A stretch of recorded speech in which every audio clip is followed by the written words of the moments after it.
Why did pharaohs masturbate in the Nile? It sounds like the start of a joke, but it's actually something that was part of a yearly ritual. Let me introduce you to the Fertility Festival.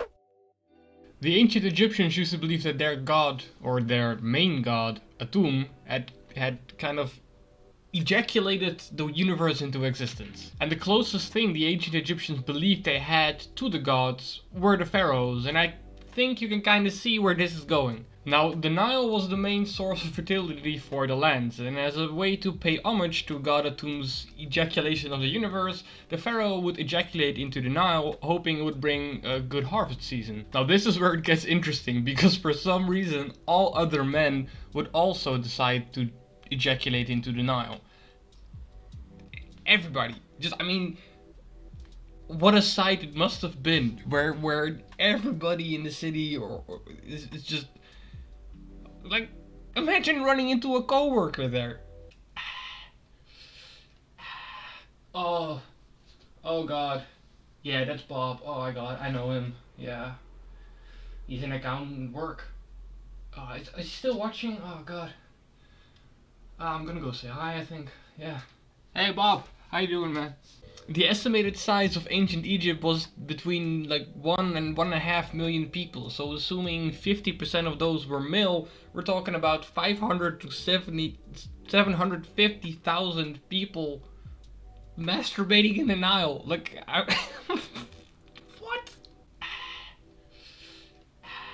The ancient Egyptians also had 1,400 gods. Oops, 1,400. That I have trouble remembering all the gods in Christianity, man. Goddamn, that's so many people. In fact, it's so many people that it's almost impossible to remember all of them. Let me introduce you to Dunbar's number. This is a study done by British anthropologist Robin Dunbar, who studied how many individuals one can maintain a real relationship with. Like, you would remember all the dynamics between and who related to who in what way. This number is actually already capped at 150 people, so this fact would be extremely useless, but there was more information to it. So according to the theory, you can remember about 150 meaningful contacts, about 500 acquaintances, and only 1,500 people you could even recognize. So given the fact that the Egyptians had 1,400 gods, it's almost impossible to even recognize all of them all the time. This means you're bound to piss off one Egyptian god simply because you couldn't remember his name. And you do not want to piss off the Egyptian gods, because they go all apeshit when you don't slaughter a virgin on time in their name, or I don't know. Did the Egyptians do that? Did they?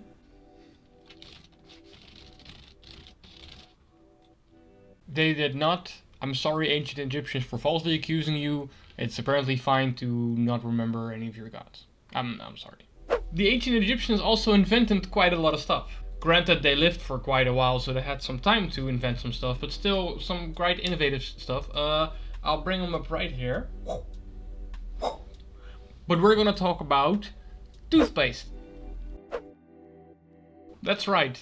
The invention of toothpaste goes to the ancient Egyptians. In fact, they actually made quite good toothpaste. So the most ancient recipes include rock salt, dried iris flower, pepper and mint crushed into a paste with some added water. And then some of the most exquisite recipes also include burnt eggshells and ashes of ox hooves. It goes a bit crazy, but whatever whitens your teeth. Apparently this is actually quite a successful toothpaste considering the materials that the ancient Egyptians actually had. Now this was actually in the year 5000 before Christ. This is a very long time ago, and it's actually before even the toothbrush was officially invented.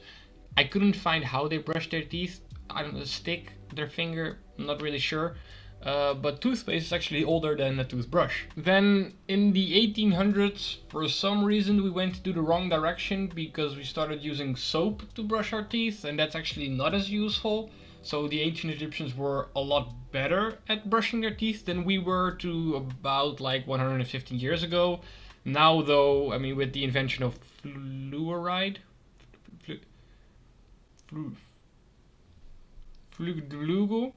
our toothpaste is actually better than that of the Egyptians. But what wasn't good with Egyptian self-care was actually their diet. Now, if you're like me, probably when you think of a pharaoh, you think of something like this. But more likely, it would have looked something like this. That's right, ancient pharaohs used to be fat. I mean, probably not like Walmart fat, but dead bod fat. This makes sense, right? Because they lived like literal kings and their diets contained high sugar levels, honey, beer, wine, and they found that it's very likely that a lot of pharaohs suffered from obesity, heart disease, or diabetes and things like that. There was actually even a obese, balding female pharaoh called Pharaoh Hatshepsut. And this lovely looking pharaoh was bald at the front of her head, but then let the hair at the back of her head grow really long, and supposedly she was really fat. Which is not something really, like, I didn't really expect to find this in my research, because when you look at the hieroglyphs, they are usually normal looking males. I didn't even know there were female pharaohs, let alone one that was apparently really fat and balding, and I'm not really sure about this one, but allegedly she might have also had a small beard. Imagine that. It's just, it's gross, right? For a pharaoh, they are always depicted so good looking. Like look at Cleopatra, right? She wasn't even supposedly she wasn't even beautiful looking either. She asked to be depicted really beautifully, but she was really average looking. Okay, I did some research, and she was not average looking. No, she was ugly. Yeah, Cleopatra was ugly. Yikes!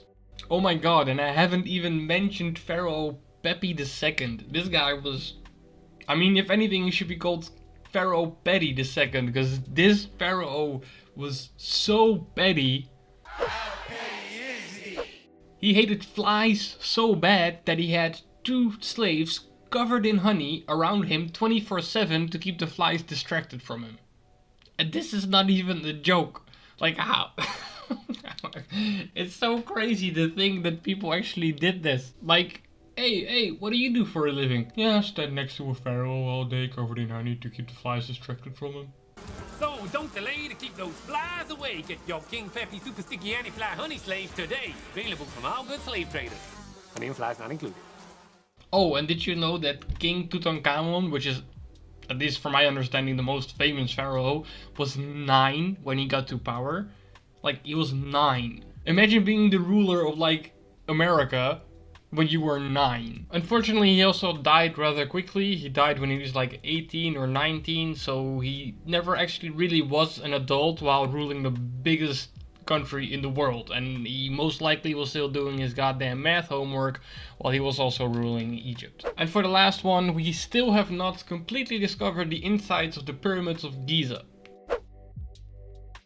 So 2 years ago, scientists used subatomic particles called muons, I don't want to get too technical, but let's just say they used them, to peek into the Pyramid of Giza, and they found 2 new voids within it.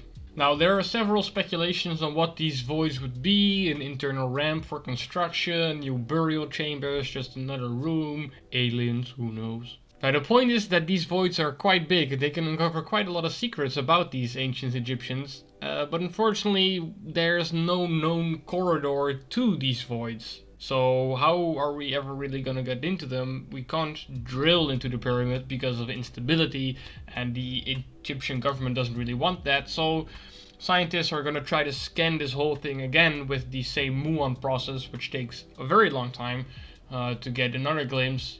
Maybe look into using robots, but for as far as we know now, we just have 2 giant voids in the middle of the pyramid and nobody knows what's in it. And that's it, guys. The 3rd video is done. Haven't released a single video yet, so I guess it's about time that I release one.